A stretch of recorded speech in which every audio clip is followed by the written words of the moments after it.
श्रीशिवप्रदोषस्तोत्रम्। जय देव जगन्नाथ, जय शंकर शाश्वत,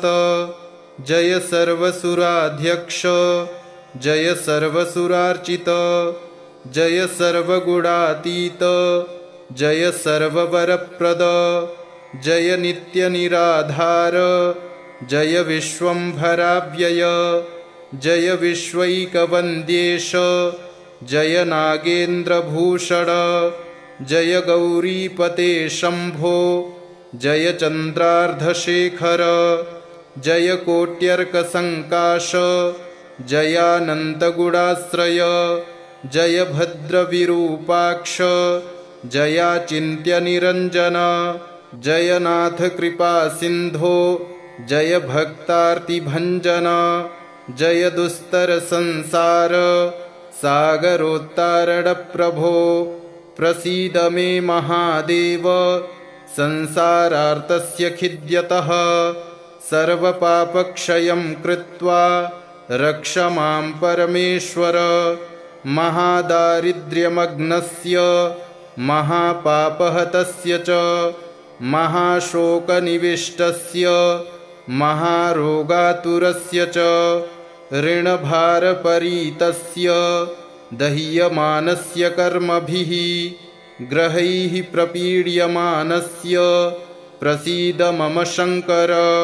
दरिद्रः प्रार्थयेद्देवं, प्रदोषे गिरिजापतिम्, अर्थाढ्यो वाथ राजा वा, प्रार्थयेद्देवमीश्वरम्। दीर्घमायुः सदारोग्यं, कोशवृद्धिर्बलोन्नतिः, ममास्तु नित्यमानन्दः,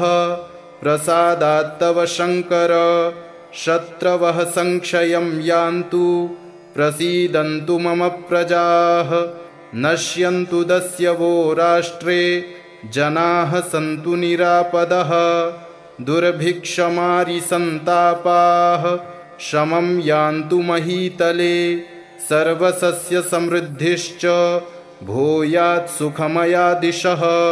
एवमाराधयेद्देवं, पूजान्ते गिरिजापतिं, ब्राह्मणान् भोजयेत् पश्चात्, दक्षिणाभिश्च पूजयेत्। सर्वपापक्षयकरी, सर्वरोगनिवारणी, शिवपूजा मया ख्याता, सर्वाभीष्टफलप्रदा। जय देव जगन्नाथ, जय शंकर शाश्वत, जय सर्वसुराध्यक्ष, जय सर्वसुरार्चित, जय सर्वगुणातीत, जय सर्ववरप्रद, जय नित्यनिराधार, जय विश्वंभराव्यय, जय विश्वैकवन्द्येश, जय नागेन्द्रभूषण, जय गौरीपते शंभो, जय चन्द्रार्धशेखर, जय कोट्यर्कसङ्काश, जयानन्तगुणाश्रय, जय भद्रविरूपाक्ष, जयाचिन्त्यनिरञ्जन,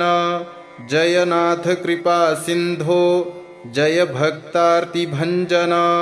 जय दुस्तरसंसार सागरोत्तारणप्रभो, प्रसीद मे महादेव, संसारार्तस्य खिद्यतः, सर्वपापक्षयं कृत्वा रक्ष मां परमेश्वर। महादारिद्र्यमग्नस्य, महापापहतस्य च, महाशोकनिविष्टस्य, महारोगातुरस्य च, ऋणभारपरीतस्य, दह्यमानस्य कर्मभिः ग्रहैः प्रपीड्यमानस्य,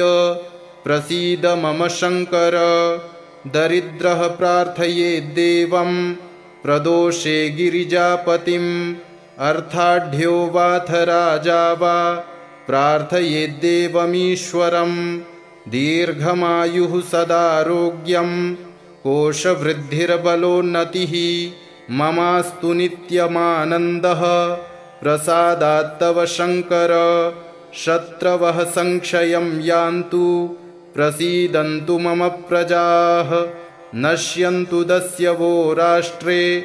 जनाः सन्तु निरापदः दुर्भिक्षमारिसन्तापाः शमं यान्तु महीतले सर्वसस्यसमृद्धिश्च भूयात् सुखमयादिशः एवमाराधयेद्देवं पूजान्ते गिरिजापतिं ब्राह्मणान् भोजयेत् पश्चात् दक्षिणाभिश्च पूजयेत् सर्वपापक्षयकरी सर्वरोगनिवारणी शिवपूजा मया ख्याता सर्वाभीष्टफलप्रदा। जय देव जगन्नाथ जय शंकर शाश्वत जय सर्वसुराध्यक्ष जय सर्वसुरार्चित जय सर्वगुणातीत जय सर्ववरप्रद जय नित्यनिराधार जय विश्वंभराव्यय जय विश्वैकवन्द्येश जय नागेन्द्रभूषण जय गौरीपते शंभो जय चन्द्रार्धशेखर जय कोट्यर्कसङ्काश जयानन्तगुणाश्रय जय भद्रविरूपाक्ष जयाचिन्त्यनिरञ्जन जय नाथ कृपासिन्धो जय भक्तार्तिभञ्जन जय दुस्तरसंसार सागरोत्तारणप्रभो प्रसीद मे महादेव संसारार्तस्य खिद्यतः सर्वपापक्षयं कृत्वा रक्ष मां परमेश्वर महादारिद्र्यमग्नस्य महापापहतस्य च महाशोकनिविष्टस्य महारोगातुरस्य च ऋणभारपरीतस्य दह्यमानस्य कर्मभिः ग्रहैः प्रपीड्यमानस्य प्रसीद मम शङ्कर दरिद्रः प्रार्थयेद्देवं प्रदोषे गिरिजापतिम् अर्थाढ्यो वाथ राजा वा प्रार्थयेद्देवमीश्वरम् दीर्घमायुः सदारोग्यं कोशवृद्धिर्बलोन्नतिः ममास्तु नित्यमानन्दः प्रसादात्तव शङ्कर शत्रवः संक्षयं यान्तु प्रसीदन्तु मम प्रजाः नश्यन्तु दस्यवो राष्ट्रे जनाः सन्तु निरापदः दुर्भिक्षमारिसन्तापाः शमं यान्तु महीतले सर्वसस्यसमृद्धिश्च भूयात् सुखमयादिशः एवमाराधयेद्देवं पूजान्ते गिरिजापतिं ब्राह्मणान् भोजयेत् पश्चात् दक्षिणाभिश्च पूजयेत् सर्वपापक्षयकरी सर्वरोगनिवारणी शिवपूजा मया ख्याता सर्वाभीष्टफलप्रदा। जय देव जगन्नाथ जय शंकर शाश्वत जय सर्वसुराध्यक्ष जय सर्वसुरार्चित जय सर्वगुणातीत जय सर्ववरप्रद जय नित्यनिराधार जय विश्वंभराव्यय जय विश्वैकवन्द्येश जय नागेन्द्रभूषण जय गौरीपते शंभो जय चन्द्रार्धशेखर जय कोट्यर्कसङ्काश जयानन्तगुणाश्रय जय भद्रविरूपाक्ष जयाचिन्त्यनिरञ्जन जय नाथ कृपासिन्धो जय भक्तार्तिभञ्जन जय दुस्तरसंसार सागरोत्तारणप्रभो प्रसीद मे महादेव संसारार्तस्य खिद्यतः सर्वपापक्षयं कृत्वा रक्ष मां परमेश्वर महादारिद्र्यमग्नस्य महापापहतस्य च महाशोकनिविष्टस्य महारोगातुरस्य च ऋणभारपरीतस्य दह्यमानस्य कर्मभिः ग्रहैः प्रपीड्यमानस्य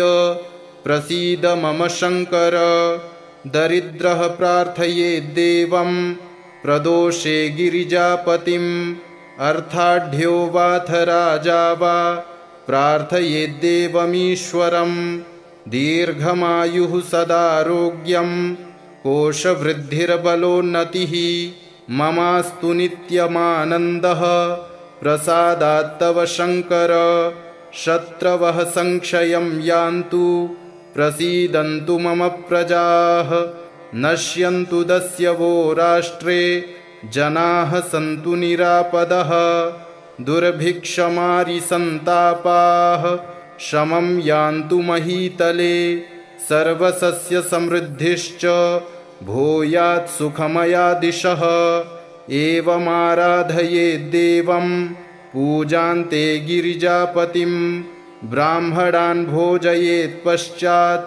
दक्षिणाभिश्च पूजयेत् सर्वपापक्षयकरी सर्वरोगनिवारणी शिवपूजा मया ख्याता सर्वाभीष्टफलप्रदा जय देव जगन्नाथ जय शङ्कर शाश्वत जय सर्वसुराध्यक्ष जय सर्वसुरार्चित जय सर्वगुणातीत जय सर्ववरप्रद जय नित्यनिराधार जय विश्वम्भराव्यय जय विश्वैकवन्द्येश जय नागेन्द्रभूषण जय गौरीपते शम्भो जय चन्द्रार्धशेखर जय कोट्यर्कसङ्काश जयानन्तगुणाश्रय जय भद्रविरूपाक्ष जयाचिन्त्यनिरञ्जन जयनाथ कृपासिन्धो जय भक्तार्तिभञ्जन जय दुस्तरसंसार सागरोत्तारणप्रभो प्रसीद मे महादेव संसारार्तस्य खिद्यतः सर्वपापक्षयं कृत्वा रक्ष मां परमेश्वर महादारिद्र्यमग्नस्य महापापहतस्य च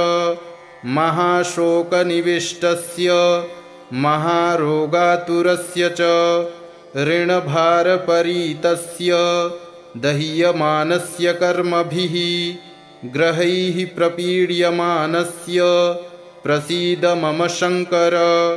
दरिद्रः प्रार्थयेद्देवं प्रदोषे गिरिजापतिम् अर्थाढ्यो वाथ राजा वा प्रार्थयेद्देवमीश्वरम् दीर्घमायुः सदारोग्यं कोशवृद्धिर्बलोन्नतिः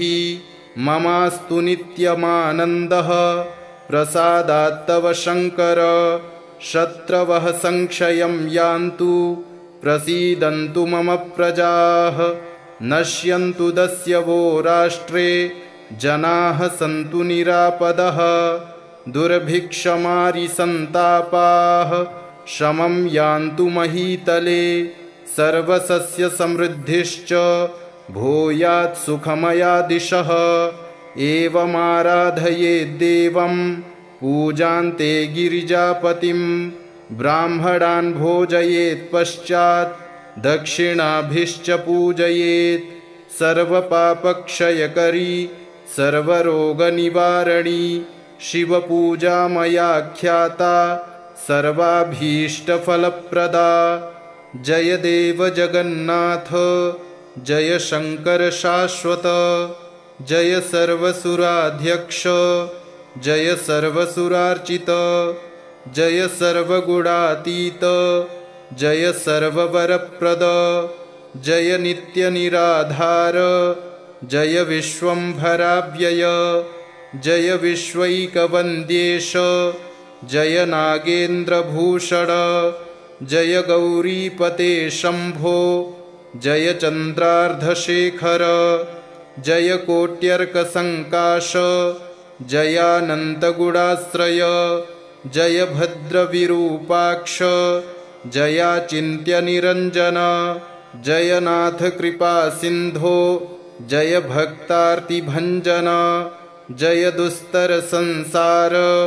सागरोत्तारणप्रभो प्रसीद मे महादेव संसारार्तस्य खिद्यतः सर्वपापक्षयं कृत्वा रक्ष मां परमेश्वर महादारिद्र्यमग्नस्य महापापहतस्य च महाशोकनिविष्टस्य महारोगातुरस्य च ऋणभारपरीतस्य दह्यमानस्य कर्मभिः ग्रहैः प्रपीड्यमानस्य प्रसीद मम शङ्कर दरिद्रः प्रार्थयेद्देवं प्रदोषे गिरिजापतिम् अर्थाढ्यो वाथ राजा वा प्रार्थयेद्देवमीश्वरम् दीर्घमायुः सदारोग्यं कोशवृद्धिर्बलोन्नतिः ममास्तु नित्यमानन्दः प्रसादात्तव शङ्कर शत्रवः संक्षयं यान्तु प्रसीदन्तु मम प्रजाः नश्यन्तु दस्यवो राष्ट्रे जनाः सन्तु निरापदः दुर्भिक्षमारिसन्तापाः शमं यान्तु महीतले सर्वसस्यसमृद्धिश्च भूयात् सुखमया दिशः एवमाराधयेद्देवं पूजान्ते गिरिजापतिं ब्राह्मणान् भोजयेत् पश्चात् दक्षिणाभिश्च पूजयेत् सर्वपापक्षयकरी सर्वरोगनिवारणी शिवपूजा मया ख्याता सर्वाभीष्टफलप्रदा जय देव जगन्नाथ जय शङ्कर शाश्वत जय सर्वसुराध्यक्ष जय सर्वसुरार्चित जय सर्वगुणातीत जय सर्ववरप्रद जय नित्यनिराधार जय विश्वम्भराव्यय जय विश्वैकवन्द्येश जय नागेन्द्रभूषण जय गौरीपते शम्भो जय चन्द्रार्धशेखर जय कोट्यर्कसङ्काश जयानन्तगुणाश्रय जय भद्रविरूपाक्ष जयाचिन्त्यनिरञ्जन जय नाथ कृपासिन्धो जय भक्तार्तिभञ्जन जय दुस्तरसंसार सागरोत्तारणप्रभो प्रसीद मे महादेव संसारार्तस्य खिद्यतः सर्वपापक्षयं कृत्वा रक्ष मां परमेश्वर महादारिद्र्यमग्नस्य महापापहतस्य च महाशोकनिविष्टस्य महारोगातुरस्य च ऋणभारपरीतस्य दह्यमानस्य कर्मभिः ग्रहैः प्रपीड्यमानस्य प्रसीद मम शङ्कर दरिद्रः प्रार्थयेद्देवं प्रदोषे गिरिजापतिम् अर्थाढ्यो वाथ राजा वा प्रार्थयेद्देवमीश्वरम् दीर्घमायुः सदारोग्यं कोशवृद्धिर्बलोन्नतिः ममास्तु नित्यमानन्दः प्रसादात्तव शङ्कर शत्रवः संक्षयं यान्तु प्रसीदन्तु मम प्रजाः नश्यन्तु दस्यवो राष्ट्रे जनाः सन्तु निरापदः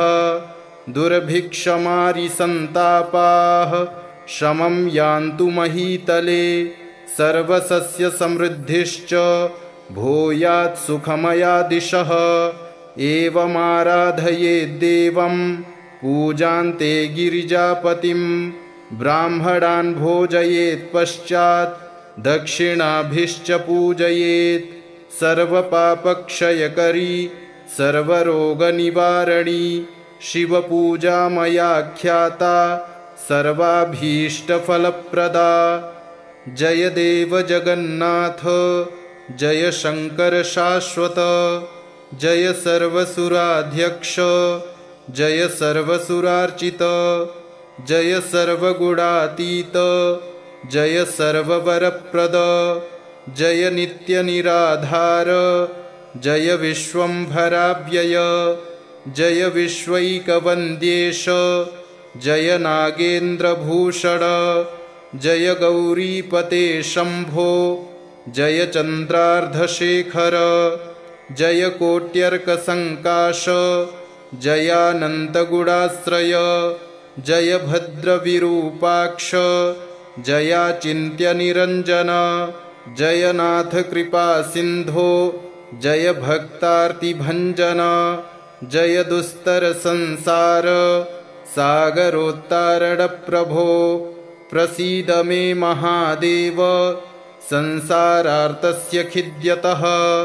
सर्वपापक्षयं कृत्वा रक्ष मां परमेश्वर महादारिद्र्यमग्नस्य महापापहतस्य च महाशोकनिविष्टस्य महारोगातुरस्य च ऋणभारपरीतस्य दह्यमानस्य कर्मभिः ग्रहैः प्रपीड्यमानस्य प्रसीद मम शङ्कर दरिद्रः प्रार्थयेद्देवं प्रदोषे गिरिजापतिम् अर्थाढ्यो वाथ राजा वा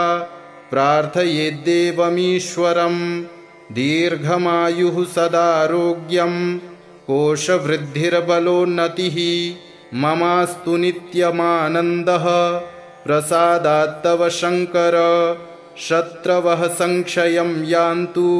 प्रसीदन्तु मम प्रजाः नश्यन्तु दस्यवो राष्ट्रे जनाः सन्तु निरापदः दुर्भिक्षमारिसन्तापाः शमं यान्तु महीतले सर्वसस्यसमृद्धिश्च भूयात् सुखमया दिशः एवमाराधयेद्देवं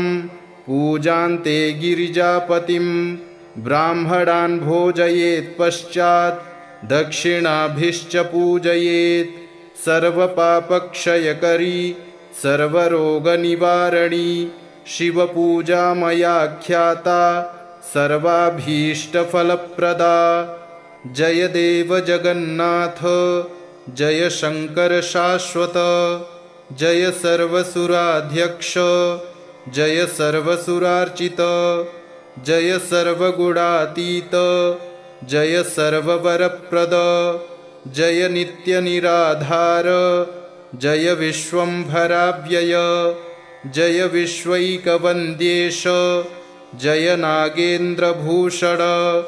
जय गौरीपते शम्भो जय चन्द्रार्धशेखर जय कोट्यर्कसङ्काश जयानन्तगुणाश्रय जय भद्रविरूपाक्ष जयाचिन्त्यनिरञ्जन जय नाथ कृपासिन्धो जय भक्तार्तिभञ्जन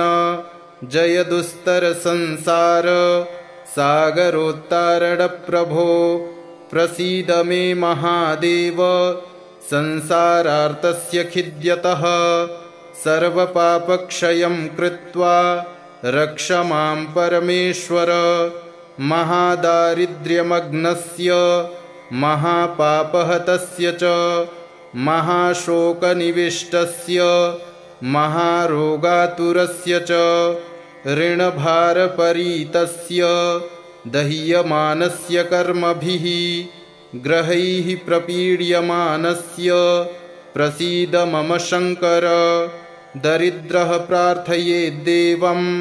प्रदोषे गिरिजापतिम् अर्थाढ्यो वाथ राजा वा प्रार्थयेद्देवमीश्वरम् दीर्घमायुः सदारोग्यं कोशवृद्धिर्बलोन्नतिः ममास्तु नित्यमानन्दः प्रसादात्तव शङ्कर शत्रवः संक्षयं यान्तु प्रसीदन्तु मम प्रजाः नश्यन्तु दस्यवो राष्ट्रे जनाः सन्तु निरापदः दुर्भिक्षमारिसन्तापाः शमं यान्तु महीतले सर्वसस्यसमृद्धिश्च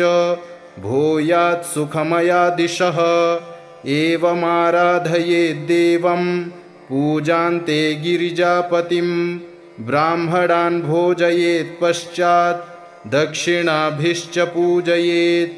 सर्वपापक्षयकरी सर्वरोगनिवारणी शिवपूजा मया ख्याता सर्वाभीष्टफलप्रदा। जय देव जगन्नाथ जय शंकर शाश्वत, जय सर्वसुराध्यक्ष जय सर्वसुरार्चित, जय सर्वगुणातीत जय सर्ववरप्रद, जय नित्यनिराधार जय विश्वंभराव्यय, जय विश्वैकवन्द्येश जय नागेन्द्रभूषण, जय गौरीपते शंभो जय चन्द्रार्धशेखर, जय कोट्यर्कसङ्काश जयानन्तगुणाश्रय,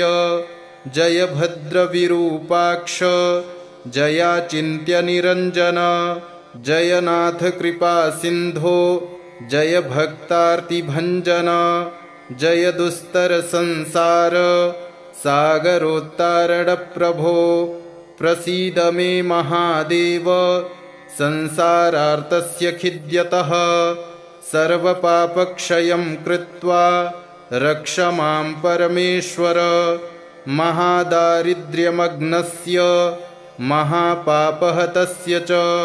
महाशोकनिविष्टस्य महारोगातुरस्य च ऋणभारपरीतस्य दह्यमानस्य कर्मभिः ग्रहैः प्रपीड्यमानस्य प्रसीद मम शंकर, दरिद्रः प्रार्थयेद्देवं प्रदोषे गिरिजापतिम्, अर्थाढ्यो वाथ राजा वा प्रार्थयेद्देवमीश्वरम्, दीर्घमायुः सदारोग्यं कोशवृद्धिर्बलोन्नतिः, ममास्तु नित्यमानन्दः प्रसादात्तव शंकर, शत्रवः संक्षयं यान्तु प्रसीदन्तु मम प्रजाः, नश्यन्तु दस्यवो राष्ट्रे जनाः सन्तु निरापदः, दुर्भिक्षमारिसन्तापाः शमं यान्तु महीतले, सर्वसस्यसमृद्धिश्च भूयात् सुखमया दिशः,